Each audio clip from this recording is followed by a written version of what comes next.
The C-130 Hercules aircraft droned high above the California coastline, its cavernous interior a dimly lit, vibrating tube of metal and noise. For the 23 cadets from the Naval Academy, packed onto the canvas jump seats, the roar of the engines was the sound of anticipation.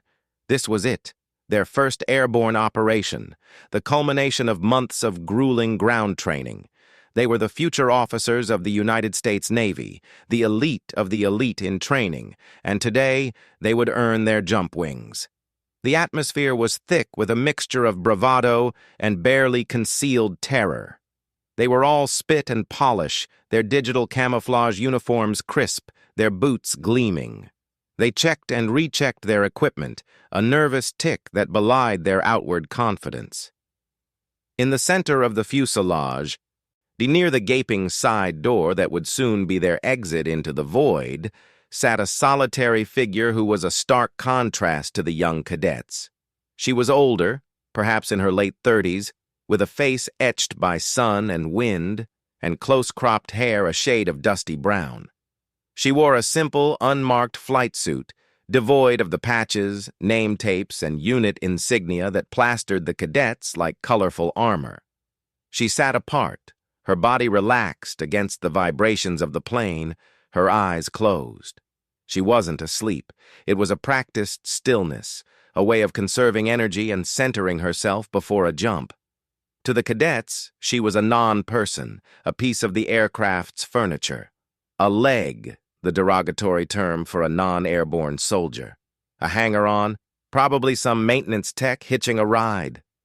A young man from the Midwest, so broad-shouldered and with the kind of confidence that came from being a star athlete his whole life, leaned over to his buddy. He had to shout to be heard over the engines. "See that? They're letting anyone on these flights now. Hope she doesn't freeze up and block the door." His friend, a sharp-featured cadet from Boston, grinned and cupped his hands around his mouth. "Probably just here for the frequent flyer miles. Hey, Grandma, you need a hand with your parachute?" A few of the cadets nearby snickered, the sound swallowed by the roar of the props. The woman didn't move. She didn't even open her eyes. It was as if she hadn't heard them. This lack of reaction, this non-response, was interpreted as weakness, as fear. It was exactly the opposite. To her, they were white noise. She had heard worse in places they couldn't pronounce, or from people who meant it with every fiber of their being. These boys were kittens trying to scare a lioness with a hiss. The loadmaster, a grizzled senior master sergeant with 20 years of service, caught the tail end of the exchange. His eyes narrowed. He knew the woman, not her name, but her type. He'd seen that look 100 times before, the quiet, coiled lethality of a special operator. He'd loaded their gear onto planes in the middle of the night in dusty, dangerous places. They never wore patches. They never said a word. They just got on, got off, and got to work. He started to walk over, to tell the little bastards to show some respect. But the woman, as if sensing his intention, opened her eyes for a split second and gave him an almost imperceptible shake of her head. "Leave it."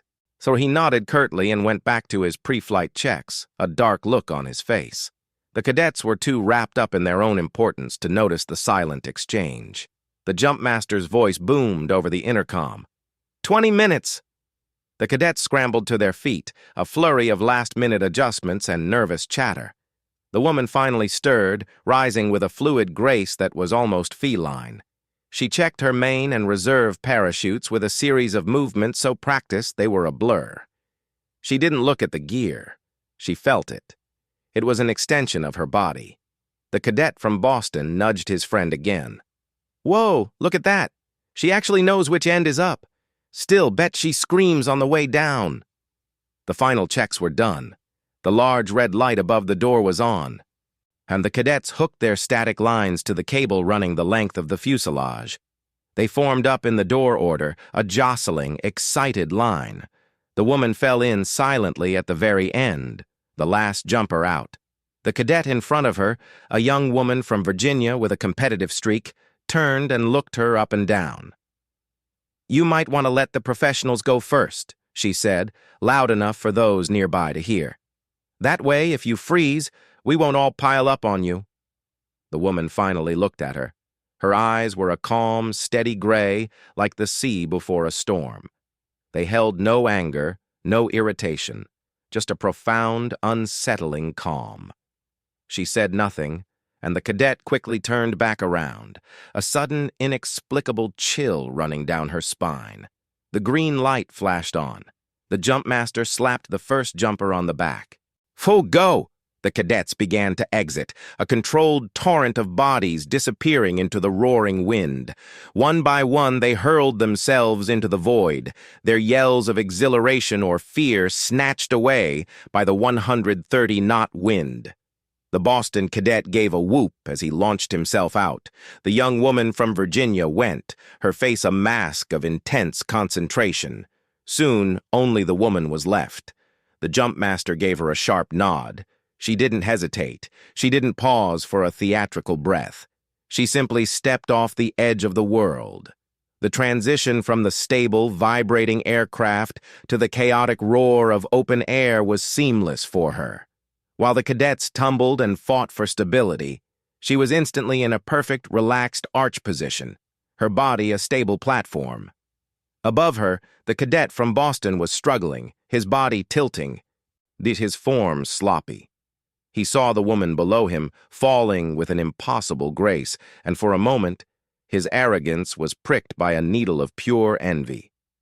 Then, the moment of truth. The static lines pulled the ripcords on their packs. Above the woman, canopies blossomed like nylon flowers. The cadets jerked as their parachutes deployed, slowing their descent. The woman's chute deployed with a soft, decisive whoomp. It was a moment she had experienced thousands of times before. As they floated down towards the massive sandy drop zone, the tension bled out of the cadets, replaced by the euphoria of a successful jump. The Boston cadet, his confidence fully restored now that he was safely under canopy, steered himself closer to the woman. They were alone in the sky, a few hundred feet apart, drifting towards the earth. He saw his chance for one final anonymous taunt, a last hurrah from the king of the sky to the lowly leg. He cupped his hands around his mouth, the wind whipping his words away, but he screamed them with all his might, a parting shot meant to be heard on the ground. "Hey, die, bitch! Thanks for not slowing us down." He saw her head turn slightly in his direction. He couldn't see her expression, but he imagined it was one of cowed silence. He laughed to himself, a loud barking sound lost in the wind, and turned his attention back to his landing, feeling immensely pleased with himself. The landing was a controlled chaos of dust and nylon. Cadets collapsed their chutes, whooping and high-fiving, their hearts pounding with adrenaline. The instructors from the jump school were already on the ground, clipboard in hand, assessing their performance. The Boston cadet landed with a respectable plop, expertly collapsing his canopy. He was gathering the silk when he noticed the sudden change in atmosphere. The laughter and bravado were dying down, replaced by a strange, reverent silence. He looked up. The woman in the plain flight suit had already landed, her chute neatly gathered and stowed in its bag with a speed and precision that was almost mechanical. She was standing apart, talking to a group of men who had just arrived in a pair of dusty Humvees. They weren't instructors. They were older, grizzled, wearing casual civilian clothes but with a military bearing that was impossible to hide. Their eyes were hard and assessing, and they listened to her every word with rapt attention. One of the men, as a bear of a man with a thick beard and the scarred knuckles of a lifelong fighter, handed her a small canvas bag. She slung it over her shoulder. Then the cadets saw it. As she turned, the wind caught the edge of her plain flight suit, lifting it just enough to reveal the subdued Velcro patch on the chest of the uniform underneath. It was small and black, and most of them wouldn't have recognized it. But the Boston cadet's father was a retired Marine, and he had a picture on his desk of a man wearing that very patch. The cadet's blood ran cold. It was the emblem of the Naval Special Warfare Development Group, known to the world as DevGru, and to the public as SEAL Team 6. It was not a patch you bought at a surplus store. It was not a patch you wore for valor. It was simply an identifier worn by the deadliest sailors on the planet. And it was on the chest of the woman he had just told to die. The other cadets, noticing his pale face, followed his gaze. They saw the patch, the men in civilian clothes who flanked her with a protective deference, the way she stood, relaxed but alert, her eyes scanning the horizon even as she talked. The penny dropped for all of them at once. The quiet woman, the one they had mocked, the leg who was just taking up space, was not a mechanic. She was not a hanger-on. She was the real deal. She was a combat veteran, a Tier 1 operator. She had probably done more jumps before breakfast than they had in their entire lives. The jumps they had just completed with such fanfare were likely the kind of routine training evolutions she did on her off days. The jump master from the plane, the senior master sergeant, and walked past the group of stunned cadets. He stopped, looked at the Boston cadet, and spoke in a low, grating voice that carried perfectly in the sudden silence. "You see that woman, son? The one you were yelling at? She's got more combat jumps in the last year than this entire jump school has done in its history. She's been shot at, blown up, and has killed more bad guys than you've had hot dinners. She's a chief petty officer, and you little shot, just told her to die." He didn't wait for a response. He just shook his head with a look of utter contempt and walked away, leaving the cadets in a bubble of horrified, shameful silence. The team from the Humvees finished their conversation with the woman.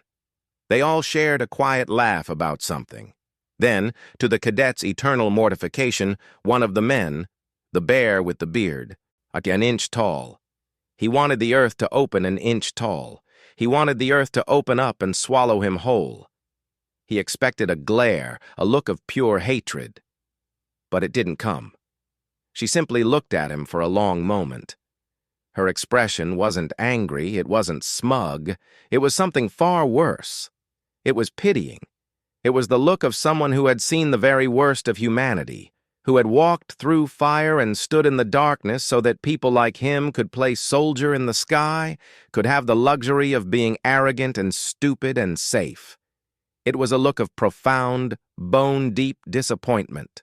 Then, with the faintest, almost imperceptible shake of her head, she turned and walked towards the Humvee, dismissing him from her consciousness entirely. As the Humvees roared to life and pulled away, leaving a cloud of settling dust, the cadets stood rooted to the spot. The exhilaration of the jump was gone, replaced by a thick, suffocating blanket of shame. The Boston cadet stared at the ground, his face burning. The young woman from Virginia felt tears prick her eyes, not from sadness, but from the sheer mortification of her own behavior. The broad-shouldered cadet from the Midwest looked utterly lost, his world view shattered. They had come down from the sky thinking they were eagles. They had just learned they were, at best, sparrows, and they had spent the entire flight pecking at a phoenix. The lesson they learned that day was not about parachuting or airborne operations. It was about humility. It was about the dangers of assumption. It was about the fact that the quietest person in the room is often the one with the most to be quiet about. They had shouted, "Die, bitch!" into the wind, and the wind had carried their words to the ears of a warrior who had faced death countless times and had simply, quietly, spat in its face. The silence on the ride back to the academy was absolute, each cadet lost in their own private world of regret, the roar of the engines a hollow mockery of their former bravado. They had earned their jump wings that day, but they had also earned a much more valuable, much more painful lesson in respect.